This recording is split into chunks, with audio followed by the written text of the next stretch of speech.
Hey everyone, the summer tour for the DPC has finally concluded, but before we get to that, we had a few controversies this week with Dota 2 players and personalities. Disgraced caster Grant Harris made a momentary appearance on one of the more popular Dota 2 streamers, Mason Van. Grant joined Mason to cast a game between Evil Geniuses and Quincy Crew in the tiebreaker match. Time to bring in the big guns. It's time for the main event, ladies and gentlemen. Alright, is he here? Hello? Yo, what up? Grandest of the Grants! Yo, what up? Sorry, I'm out of breath. Just got home. Fucking ran home from my shift at Walmart. Back to the grind. You don't know. Yeah, I don't know, because all I do is stream all day. I just deal with retards. Yo, Grant, you been watching this game or no?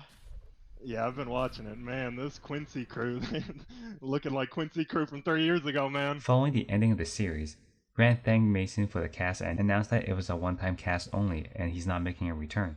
I do agree. That was a fun game, long one, a little bit of farming like they do, but those ending fights, man, that's why people love Dota. So, thanks for having me, Mason. If anyone thought I was making a comeback, I'm not. That's it. One series.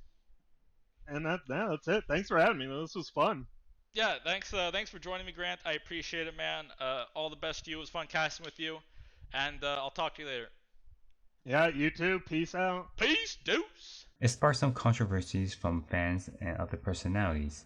Alex Sheepstick Roberts tweeted out and called out Mason for his previous behaviors, and only he will be bringing someone disgraced like Grant back into the scene. If Mason wasn't already disgusting enough, he's got Grant on his stream right now casting with him. It's just a character. It's always said when Mason's shit behavior gets brought up. If this doesn't prove that wrong, then I don't know what will, Sheepstick wrote.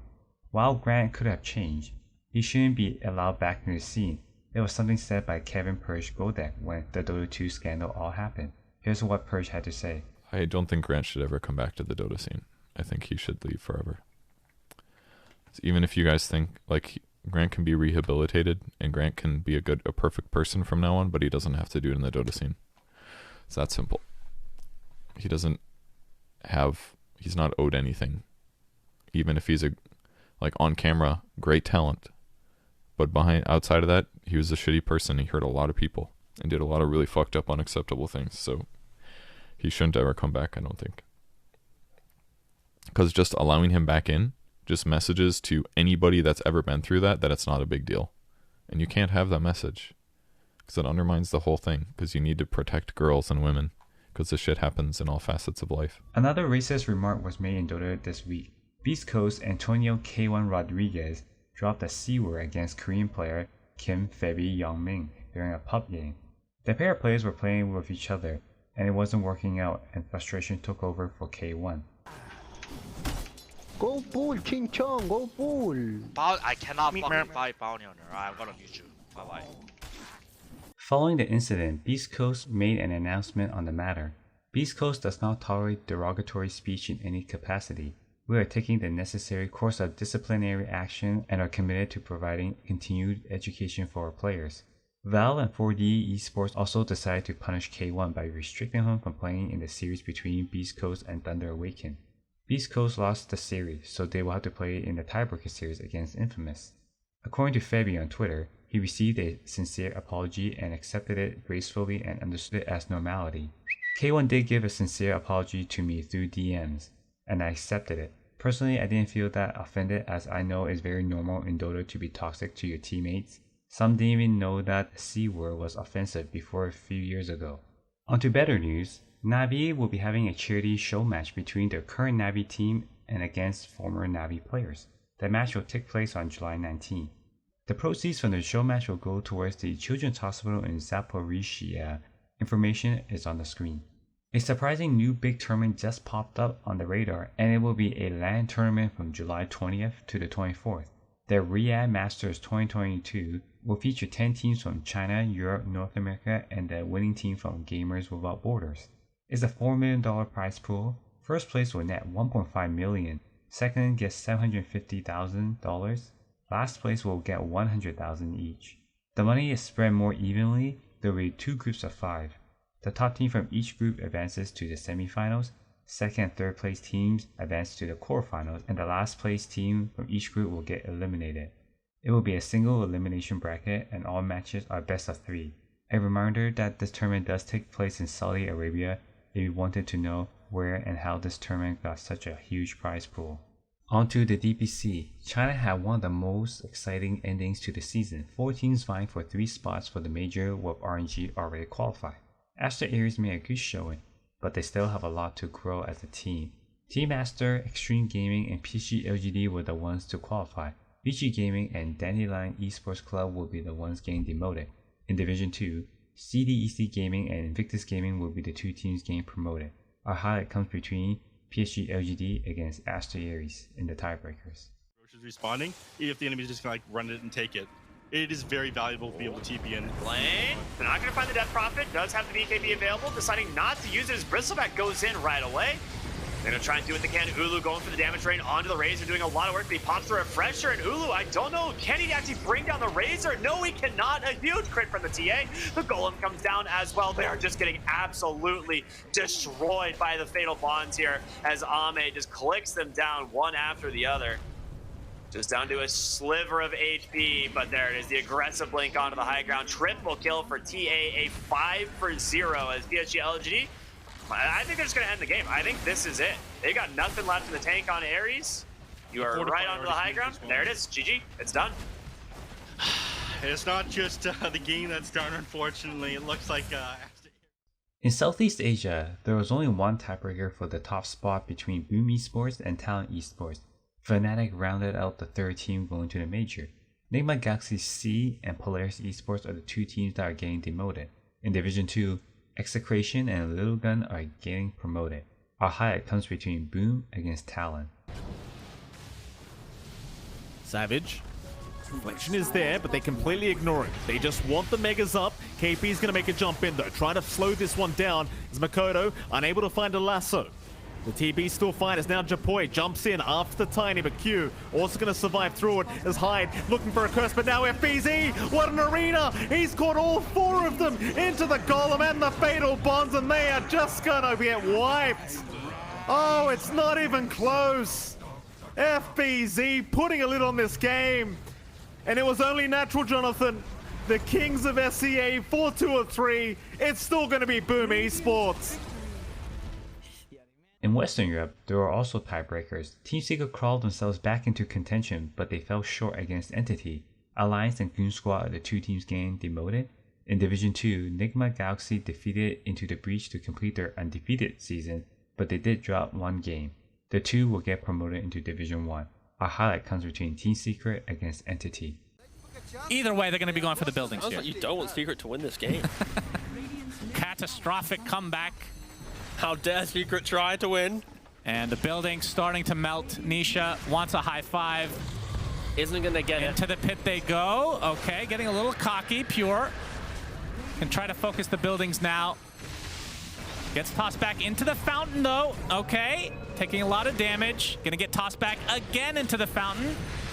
As that Ghost tried to keep him alive, he's getting blocked out into the fountain again. That is just the Aegis. But we can see the buildings being focused by the rest of his team as Entity win 2-1, and they will be going to the Arlington Major. Secret. In Eastern Europe, it was a 3-way tie and Outsiders came out on top on tiebreakers to snatch the top spot. In Division 2, Hellraisers made a late push in Week 6 to claim the top spot. Nemiga Gaming will join them in Division 1. Our highlight comes at the end between Team Secret against Navi. Winner takes the 2nd spot in their region. I tell you. Never better. Beta game, nothing in doubt. Maposhka, one last attempt is ripped apart. A Doom that provides him nothing. And they're just onto the objectives. They're going to make sure this game doesn't get stalled out any longer than it is required. Thrones exposed, and soon to be Navi finishing in that 2nd place. What a game performance from them. They were able to come back from their previous loss versus Outsiders. They had the lead, they just weren't able to capitalize and close out that game. They're making them work for it, but in the end, it's just celebration. As there we go, the G's are dropped. Navi, they're going to be finishing off out 2-3 in 2nd place. In North America, it was a heartbreak for one team and a redemption for another. Quincy Crew needed to beat Evil Geniuses in Week 6 to avoid tiebreakers, and they failed to do so. and it forced a three-way tiebreaker between EG, Nouns, and Quincy Crew. EG continued to build on their strength and won the top spot. To qualify for Arlington. Incredible. I won't going to say comeback, but after the first series in the first week of DPC, EG, bit shaky, losing to Nouns. Yeah, their improvement across the season. It is the improvement that you wanted to see for this team. It really puts them in a good spot to do well. We see the fear come out, and the Sunder as well from Arteezy, who pops the refresher, and that is the death of MSS, who's gonna have to buy back in the game, but you can see how much damage is being done to these buildings, and EG can probably just ignore everybody else from Quincy Crew as they look to end this game, and they'll go 2-0 in this tiebreaker situation. Still want to take UR out one more time. Another tip from Nightfall as the GGs come out. So EG, they look dominant. It came down to Quincy Crew against Nouns, and Nouns failed to defeat Quincy Crew to qualify into the major. The cut and fell are the two teams demoted. In Division 2, Alpha and KBU US will get promoted into next season. The second highlight comes at the ending between Quincy Crew and Nouns. One way or the other, but the fact that they expended this entire BKB is a pretty big deal. Not going to be able to TP out in time as Quinn trying to get another kill on top of this. Another beautiful Avatos from MSS. Repositioning move, but he barely gets to the other side. Inside the base. Crypt Swarm not enough to finish him off as Yawar with the last right click. Will it be enough? Oh! There was no grave. There was Shadow Wave available. Maybe they could have saved him. And now the Avalanche finds Gunner in the trees. The position 2 playing position 3. And that is essentially a dieback for him. 3 dead with no buyback on Nouns. And it's looking like Quincy Crew is going to want to close it out. Yawar hitting tier 4s and another exorcism because of the spell prism and the arcane rune that they had in the previous fight. Quincy Crew, they are going to major with the EG. Maybe not the way they wanted to do it as Z-Freak dies here, but they will be going to Arlington. In South America, after the racist comment by K1, his team lost to Thunder Awaken because he got suspended for that one game, and they allowed a tiebreaker and it forced a tiebreaker match against Infamous. Infinity and Hokori are the two demoted teams, and in Division 2, Kuribita Esports and Ravens will get promoted. Our high comes at the ending between Infamous and Beast Coast. Beast Coast will be joining Thunder Awaken in the major. It's only mid still left standing. Parker Shadowblade running forward, seeing if they can get a catch. Whisper is a scary prospect though. And the hook shot, nice catch from Gojira. Catch Parker inside the cogs. Dots coming through as well. K1 is still alive, still has the Aegis available as well. He's looking for a fight. He has the spin to win play. Oscar is dead. Affliction, he's just going to get melted. No way to stay alive, and that should be the game. Momentarily secured in their favor. Push back. Parker, no Metamorphosis available. Does have a Sunder possibly, but he's the only one left standing. And the GG gets called. That means that Beast Coast is going to the major. It does. Once again, it does seem to end like this a lot, doesn't it? Before we go, the latest trailer for Dragon's Blood Book 3 just got released. Here's a snippet. Thanks for watching. Like, share, and subscribe. Have a good week. You've chosen to die here. That's not how this story ends. This is how every story ends. In death. Let's get on with it!